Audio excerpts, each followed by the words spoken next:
my body, and I'm so psyched. Good morning, besties. So I already did. The live-action remake of Snow White has finally been released, and after sitting through it, I can say with absolute certainty that it's one of Disney's weakest modern efforts to date. If you've ever trusted a glowing first reaction from the press or from so-called media insiders, this film should serve as a wake-up call. Take note of every critic or outlet that hyped this up as the best remake Disney has done in years, and remember their names. Because anyone who praised this movie with a straight face was either watching an entirely different cut or had an agenda. We've been talking about this film for a long time. From Rachel Zegler's infamous interviews trashing the original 1937 classic, to the endless discourse about political undertones, casting controversies, and Disney's attempt to rebrand one of its most iconic princesses, the signs were all there. Still, a part of me walked into the theater with cautious optimism. Even if the trailers looked rough, even if the backlash was loud, sometimes a movie surprises you when you see it in full context. Sadly, this wasn't one of those times. What I experienced was nearly 2 hours of creative missteps, tonal confusion, and storytelling so bloated and joyless that I genuinely wanted to walk out.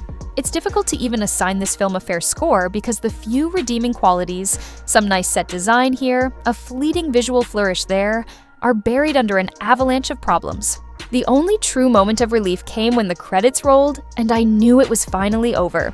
That's never how you should feel walking out of a Disney fairy tale. Honestly, the studio should have either shelved this project entirely or at least spared themselves the embarrassment of a wide theatrical release.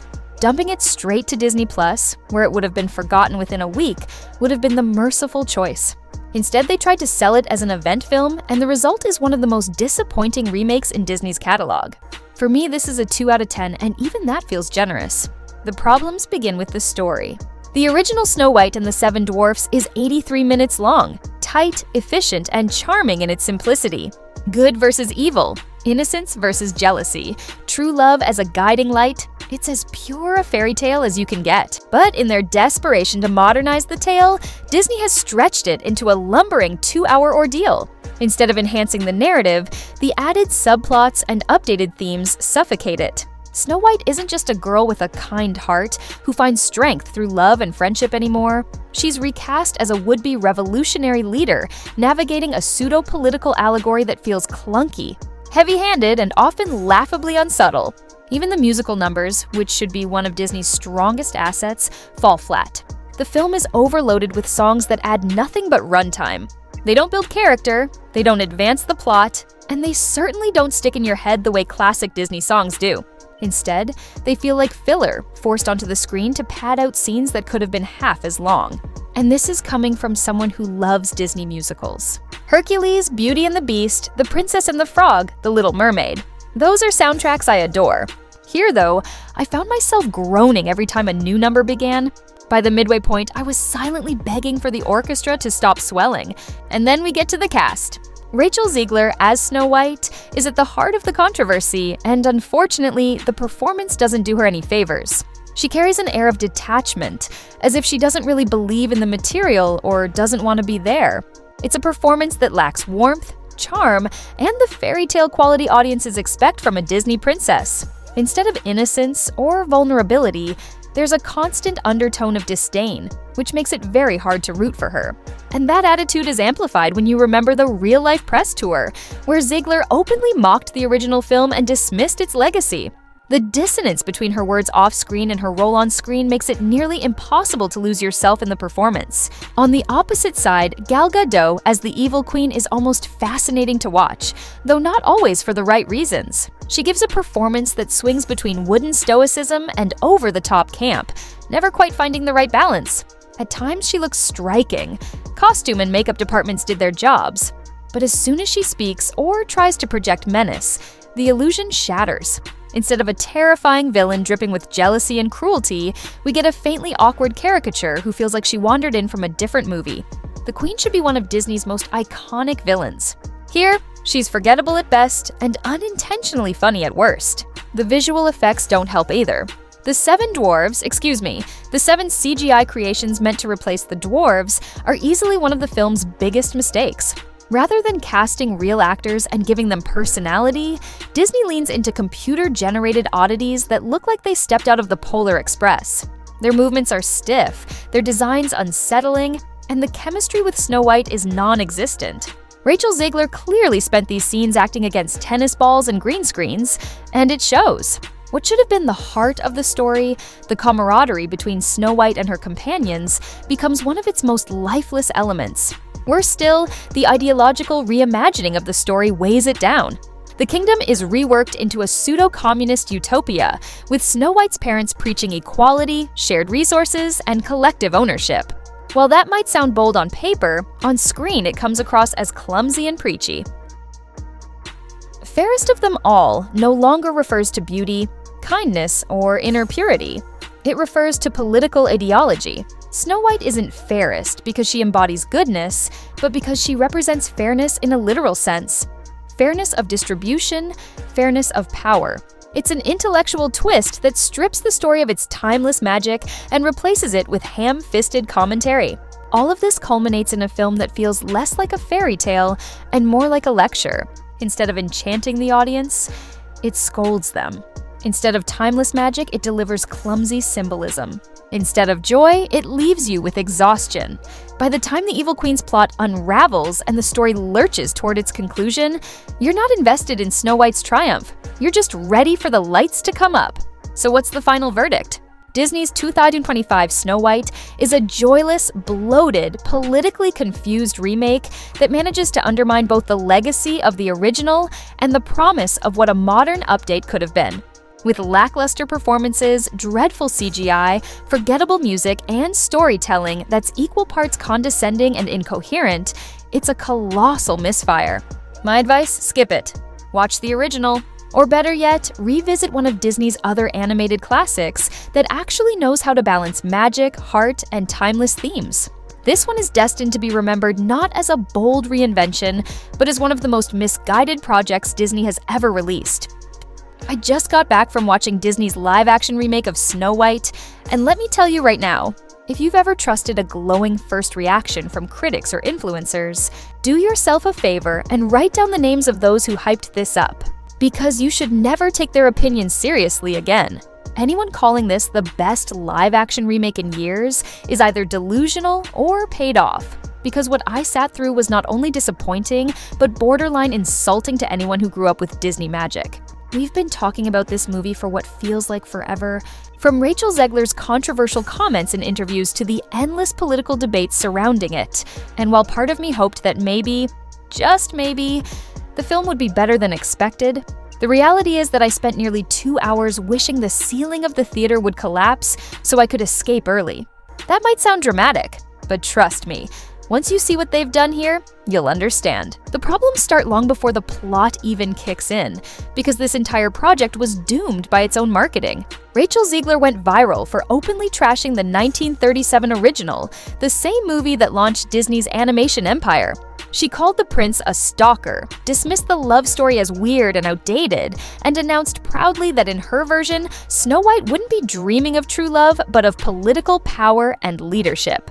Disney doubled down on this take, reshaping the narrative into something unrecognizable.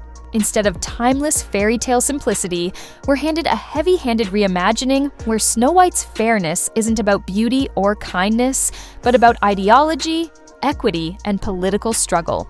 From the very first act, it's clear the studio isn't trying to enchant audiences. They're trying to lecture them. The story begins with tragedy, as Snow White's mother dies and her father remarries the evil queen, setting up the expected conflict. But this isn't the queen we remember. Here, she isn't just vain or jealous. She's reimagined as a political tyrant, inventing enemies to the south of her kingdom to consolidate power. She convinces her people that a foreign threat exists, then exploits their fear to militarize farmers, seize resources, and hoard wealth. If that sounds like a thinly veiled commentary ripped from real-world politics, it's because it is. The film practically shouts its metaphors, making sure no audience member misses the comparison. Meanwhile, Snow White, instead of quietly dreaming about love or friendship, spends her time wrestling with whether she can rise up as the leader her father told her she could become. The songs hammer this message home with blunt lyrics like, "Will she rise or bow her head? Will she lead or just be led? gone is the innocence of the original. In its place is a film obsessed with reframing its heroine into a revolutionary symbol. Of course, no Snow White story would be complete without a love interest, or so you'd think. But forget Prince Charming.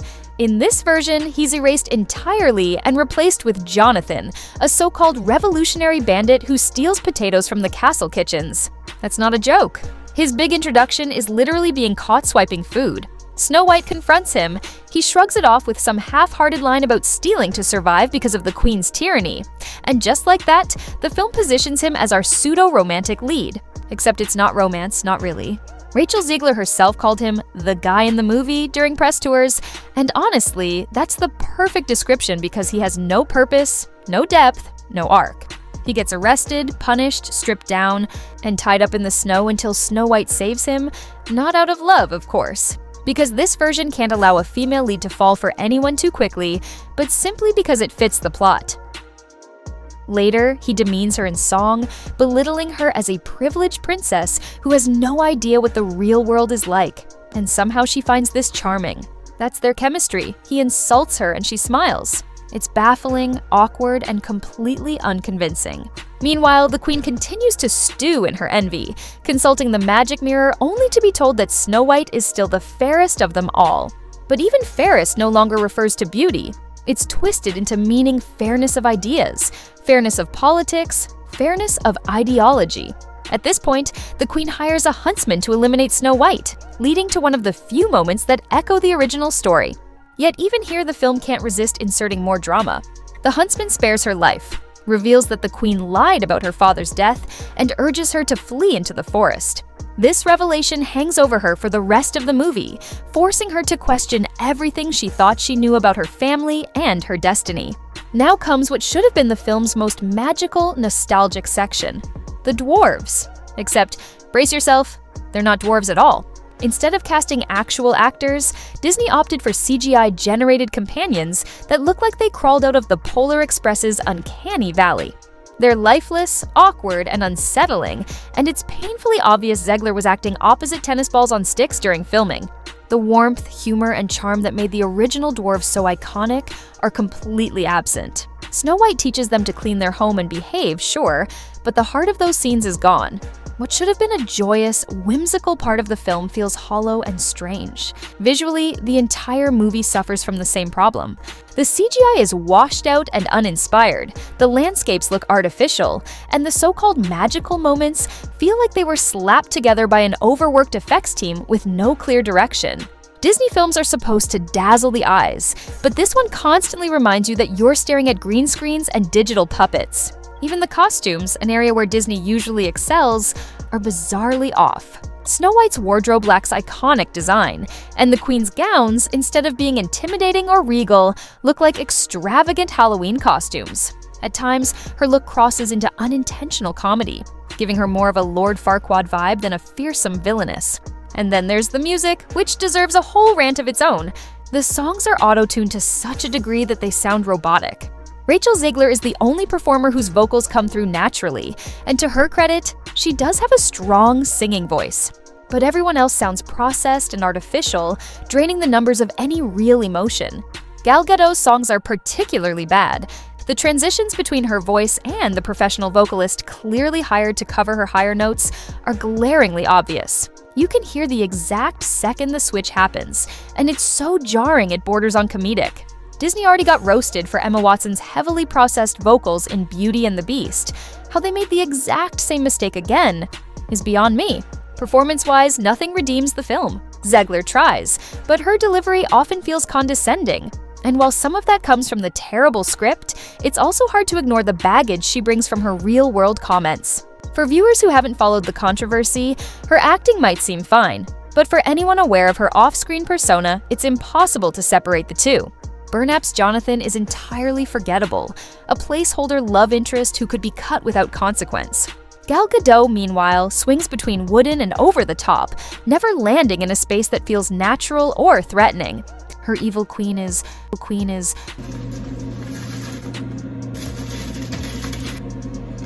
This is very thinly sliced cheese. Not half my head is cut off. Neither terrifying nor sympathetic, she's just awkwardly camp. like a Saturday Night Live parody of the character stretched across 2 hours. When you add it all together, the bloated runtime, the soulless visuals, the lifeless dwarfs, the atrocious music, the forced political metaphors, the uninspired acting, you end up with a film that is not only unmagical, but actively unpleasant to sit through. The original Snow White is a tight, timeless 83 minutes. This remake drags on, bogged down by unnecessary subplots, extra songs, and heavy-handed messaging that robs the story of its heart. At the end of it all, I couldn't think of a single reason why anyone would choose this over the classic. The best thing about the movie was the credits rolling, so I could finally leave. If I'm being generous, I'll give Disney's Snow White remake a 2 out of 10, and even that feels high. It's not just a misfire, it's a warning sign that Disney has lost sight of what made its stories timeless in the first place. White's brilliance, please. Let's talk about this train wreck of a casting choice. You know how people say knock on wood for good luck? Well, for this movie, you could just knock on Gal Gadot, because wow, that performance was wooden beyond belief. Honestly, I've seen more range and intensity from overly dramatic middle school theater kids who forgot their lines on stage, but still managed to sell the moment with sheer energy. Gal Gadot's evil queen was neither intimidating nor intense, and her big musical number, that thing felt less like a Disney production and more like a karaoke night disaster at a dive bar on a sticky Friday evening, complete with off-key notes, awkward delivery, and the sort of stale expressions that would make you check if the remote's stuck on pause. Somehow she managed the impossible, being wooden and over the top at the same exact time. Every smirk, glare, or dramatic flourish was so stale and cheesy that at one point I genuinely mistook her performance for the nachos I grabbed at the concession stand, except the nachos had more flavor. And just when you think the acting couldn't sink any lower, the visuals come in to make things worse. Let's start with something positive. The animals. Yes, the animated woodland critters are adorable. They're clearly modeled to resemble the animals from the 1937 original, which is a nice nostalgic touch, and they have a charm that feels instantly Disney. The problem is, they don't belong in this movie. The bright, cheerful designs clash so violently with the rest of the washed-out, lifeless cinematography that they might as well have wandered in from an entirely different production. Every time a rabbit or bird pops on screen, it feels like a sticker slapped onto a dull gray background. The contrast is so extreme, it's distracting rather than delightful. The one scene where I'll give the filmmakers a shred of credit is in the mines. For once, the color grading and lighting actually pop. There are some genuinely cool hues and a creative use of shadows and glowing gems that give the scene an otherworldly feel. But that's a rare exception. Everywhere else, the film is trapped in a bizarre visual identity crisis. The kingdom scenes are drenched in harsh blue tones, leaving everything cold, washed out, and bleak. Then, when the story shifts to the forest, instead of embracing warm fairy tale vibrance, the screen is bathed in an ugly yellow filter that looks less like magical sunlight and more like the director smeared Dijon mustard on the lens. This new Hollywood obsession with hyper-warm backlighting and desaturated palettes makes zero sense for a story like Snow White. The original worked precisely because it was colorful, bold, and visually enchanting. Children, the actual target audience, love expressive colors and whimsical worlds. Who on earth looked at a beloved Disney classic and thought, you know what kids want? Less color, more gloom, and filters that make everything look like an Instagram fail? And if the dull cinematography wasn't enough, let's talk about the character design, because wow, what a mess. The dwarves, reimagined as CGI monstrosities, are nightmare fuel. They don't look like whimsical companions. They look like rejected extras from the Polar Express, stuck forever in the uncanny valley. It's painfully clear Rachel Zegler was acting opposite tennis balls or motion capture placeholders, and it shows in the flat interactions. There's no warmth, no chemistry, and certainly no magic. Instead of feeling like beloved sidekicks, the dwarves are creepy digital mannequins that add nothing but discomfort to every scene they're in. Finally, let's not ignore the hair and makeup choices. I don't know which department signed off on these looks, but they should probably issue an apology. Snow White, a character literally defined by her iconic look, somehow manages to come across bland and unrecognizable. The hair is lifeless, the makeup feels cheap, and instead of radiating timeless fairy tale beauty, Rachel Zegler looks like she's wearing a Spirit Halloween wig after a long day. Disney usually nails costuming and character design, even in their weaker films. But here, it feels like they gave up halfway through production. Combined with the awkward visuals and off-putting character models, it's another reminder that this film had no coherent creative vision, just a checklist of things it wanted to reinvent without any care for why the original worked in the first place. This is where I draw the line, because while I've never been a big fan of musicals in general, I can usually sit through one without wanting to claw my eyes out. Yet throughout this particular movie, I found myself doing something I never thought I'd do. Actually waiting and hoping for a wish. And coincidentally, that's the title of one of the new songs. But unlike the characters, my wish wasn't magical or whimsical. It was simply that the ceiling of the theater would collapse like that infamous Captain America 4 screening story, just so I'd have an excuse to escape early and demand a refund. Let's start with the music, because oh boy, it is auto-tuned to absolute oblivion. If there is one nice thing I can say about Rachel Zegler, it's that the girl can undeniably sing. Her voice has genuine power and clarity, and her vocals are literally the only ones in the film that don't sound like they've been shoved through a tin can filter on GarageBand. You'd think Disney would have learned their lesson after the vocal processing disaster that was Emma Watson's turn in Beauty and the Beast, where the artificiality practically bled through every note, but apparently not, because here they've doubled down and done the exact same thing. Gal Gadot is the most painful example of this problem. She has her own songs, but the transition between her heavily processed auto-tuned voice and the actual professional singer they clearly brought in to handle the more challenging notes is not only noticeable, it's so obvious that the moment of the switch is almost comical, like a bad lip sync on a talent show stage. And since we're already talking about performances, let's just lay it out. Rachel Zegler does what Rachel Zegler does. Her vocals are strong, undeniably the best part of her skill set, and if you're a casual moviegoer who hasn't been following the months of online controversy surrounding her off-screen behavior in interviews, you might watch this film and say, she's fine. But for me, and for many others who have already seen too much of her attitude outside this role, it's impossible to fully separate the actress from the character, and unfortunately that bleeds through on screen. She comes off as condescending, though to be fair, I'd argue that has less to do with her acting and more to do with the atrocious script she's been saddled with. Trust me, we'll get to that script later, but as far as the rest of the cast goes, completely forgettable. Andrew Burnap, for example, plays the so-called male lead, though he's not even a prince, just the guy in the movie. And since Rachel herself publicly referred to him that way, I think it's safe to keep calling him exactly that. The film wants us to believe there's a love story here simply because a male character exists on screen, but in reality you could cut every single one of his scenes and not lose a single ounce of story momentum. His character's name is Jonathan, but honestly Jonathan, the guy in the movie, might as well have been his official credit, because he's so bland and unremarkable that I'm convinced the writers themselves didn't know what to do with him. Like so many modern male characters in Disney's recent output, he's reduced to a bumbling caricature who exists only to learn the errors of his ways under the